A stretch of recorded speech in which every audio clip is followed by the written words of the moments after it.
Welcome back to my YouTube channel. So for today's video, gagawa kami ng challenge for 50 days. So 50 meals, Filipino meals ang i-upload natin dito sa YouTube. So mag-start tayo today. Yes, kakaligo ko lang. And then gagawa na tayo ng una nating meal, 1 out of 50 meal for today. So, one of the famous meal in the Philippines is silog meals. So, ang gagawin natin ngayon is liempo silog. So, liempo, sinangag, and itlog.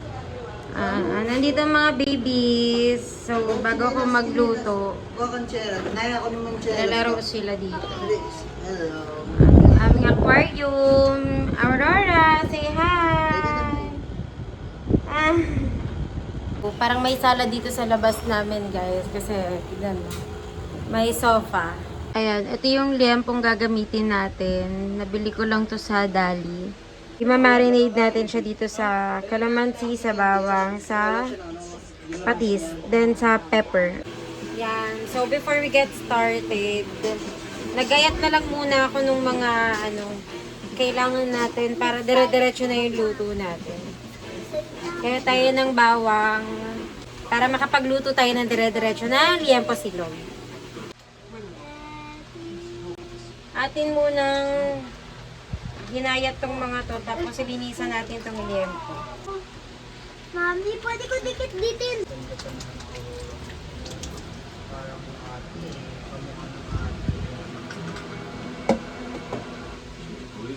Ay, mama, ay.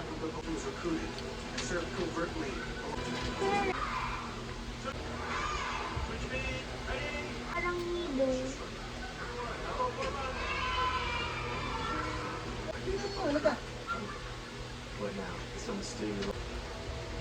Ay, hindi yan. Ano? Kami. Talak na yun na dalawa. Talak yung mga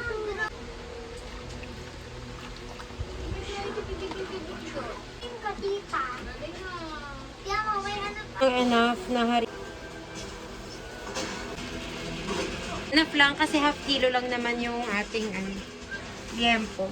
Kakamayin ko na lang siguro to. Mas makukuha ko yung tamang niya. Lagkit niya. Wow, nakalipstick yan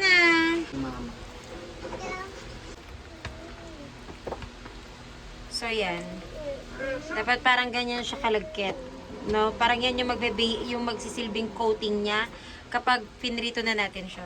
So wait lang natin, ano lang natin to, babad natin ng 30 minutes. Habang pinababad natin, magpiprito tayo ng itlog. Okay? Ganyan siya. So ito pala yung gagamitin nating lutuan, guys. Butane yan kasi electric yung gamit talaga namin. Kaya lang ang taas na kasi ng kuryente ngayon, kaya ito na lang. Ito yung pinili ko kasi maliit lang siya, yung mga pang-camping. Kasi maliit lang yung kitchen namin. Iprito na natin tong itlog. Ganito lang yan ina-open. So, dito siya sa butane. Open mo muna yung butane. Dito na din siya ina-adjust, guys. At ang maganda pala dito, guys, ay siya, infrared. So, wait mo lang yan siya. Mawawala rin yan parang kanyang apoy-apoy. Ayan, tingnan nyo guys. Para siyang yung baga na pinapabaga niya muna yung pinaka-lutuan. Tapos konti-konting mawawala yung pinaka-apoy niya. So, ang galing kasi tipid siya sa gas. So, 4 na itlog yung piprito ko.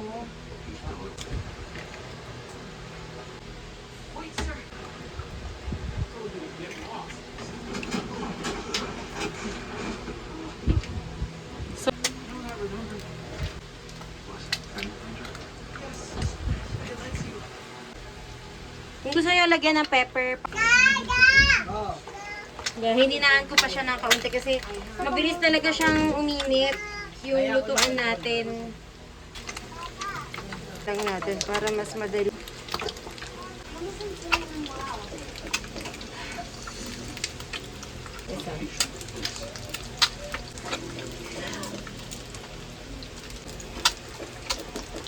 Talasay ka na. Malakas. Kahit na sobrang hina lang. mainit. Sobrang init niya. Ito na yung piprito natin guys. Sa liempo gusto ko deep fry siya. So, dadagdagan natin ng... Feeling ko mainit na siya.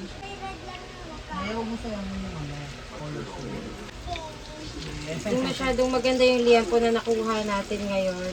Iba pa rin pag sa palengke binili, no?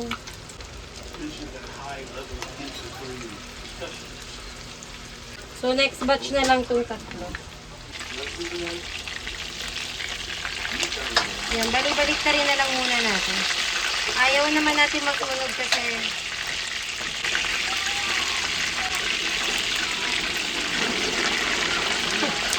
natin yung brown na gusto natin.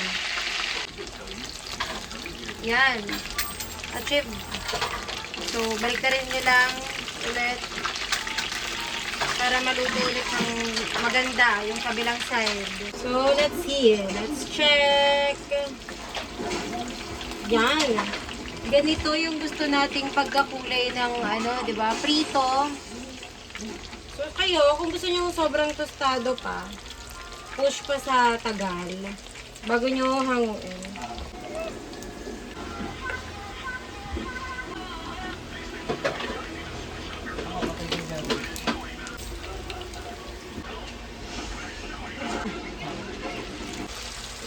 Okay. Okay.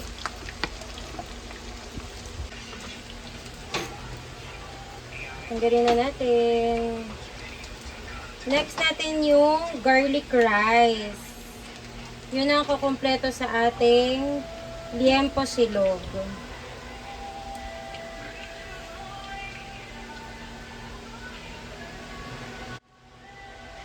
Magsasangag na tayo, Mia, at gagamitin ko itong kanin half rice kasi ako lang yung magsasangag tonight, sila fresh rice. So, ito yung gagamitin ko. Nagpo-frozen kasi ako ng rice. Medyo natuko ko na siya.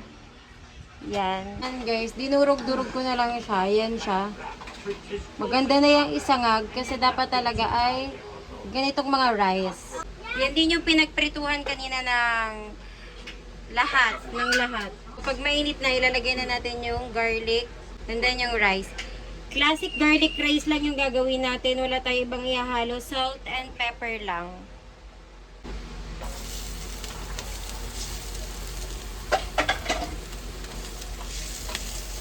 Kayo, kung gaano kaliliit na bawang ang hati na gusto nyo, go na go lang. Ako kasi ito yung bet ko eh. Yung medyo malaki-laki ng kaunti. Yan, tapos ilalagay nyo na yan. Saka na natin siya tutustahin, bonggang-bongga. Pero habang ginaganyan nyo siya, pwede nyo na siyang lagyan ng salt, not too much, and pepper. Ito pepper. I love pepper talaga. Tapos ayun na, luluin nyo na lang siya hanggang sa mag-brown. Kasi fried nga. Di ba fried mo yung rice? Sarap. Pwede nyo naman lagyan ng mga mixed veggies yan. Or kung ano-ano. Okay na ako. Lagay ko na lang yung rice ko dito. Yan. Ayan. So, ito na yung plate natin ng liempo silog. Tapos, masarap yung samahan. Itong crushed seaweed. Rice toppings to, guys. So, gaganyan mo lang siya. Lasang-lasa siyang seaweed talaga. Sarap po. Gugutom na rin yung baby ko. So, ayan guys. Nakapagluto na tayo ng liempo silog. And ito na siya. Diba? Guys, na-achieve na natin ang pinatisang liempo silog for tonight. Yan. Syempre, di siya magiging silog ng walang egg. Liempo, pinatisang liempo, and yung garlic rice natin. Kakain na tayo ng dinner. And I hope this video helps sa inyo kung anong ulam ang ipe-prepare nyo ngayon. Ayan, masarap tong partner ng suka. Yung suka na maraming sibuyas. Ayan, pa-partneran natin yan. No? Tara na, kain na tayo.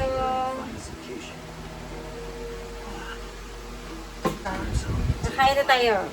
Dinner. liempo and itlog. Ito yung liempo and egg dahil sila ay mag-plain rice. So, samahan nyo kami kumain, guys. And, so, ito ang unang part, ang pagpapakain sa mga bata bago kami kumain. I'll show them. Ang dami. Favorite niya yung egg eh. Tapos, anything na medyo salty dun sa rice. Hi ka. And so guys, kain na tayo.